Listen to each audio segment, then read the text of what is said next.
ये बजवला रे भोला जटवा खोल के डमरुआ बजवला रे भोला जटवा खोल के डमरुआ बजवला रे भोला ये बजवला रे भोला ये बजवला रे भोला जटवा खोल के डमरुआ बजवला रे भोला जटवा खोल के डमरुआ बजवला रे भोला पहिला डमरुआ हो काशी में बजवला हो पहिला डमरुआ हो काशी में बजवला हो काशी में बजवला बनारस में बजवला हो काशी में बजवला बनारस में बजवला मत के जिया हरा सवला ए भोला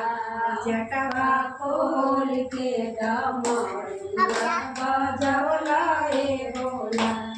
जटवा खोल के डमरुआ बजवला ए भोला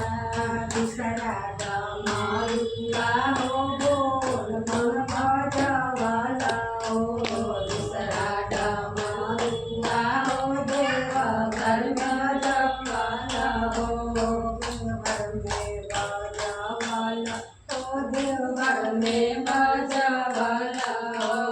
गौरा माई के जिया हरा सवला ए भोला जटवा खोल के डमरुआ बजवला रे भोला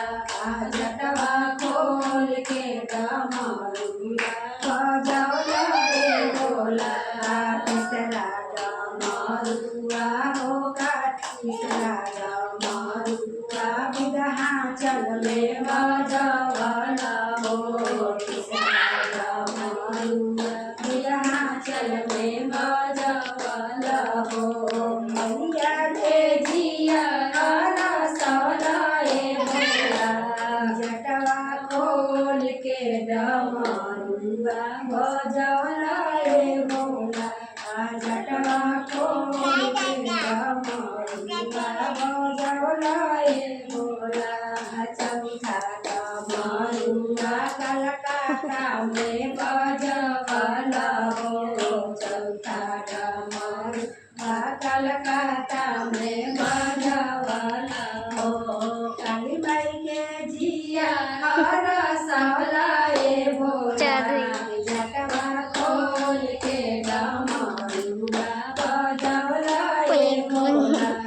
जटवा खोल के डमरुआ बजवला ए भोला जटवा खोल के डमरुआ बजवला ए भोला जटवा खोल के डमरुआ बजवला ए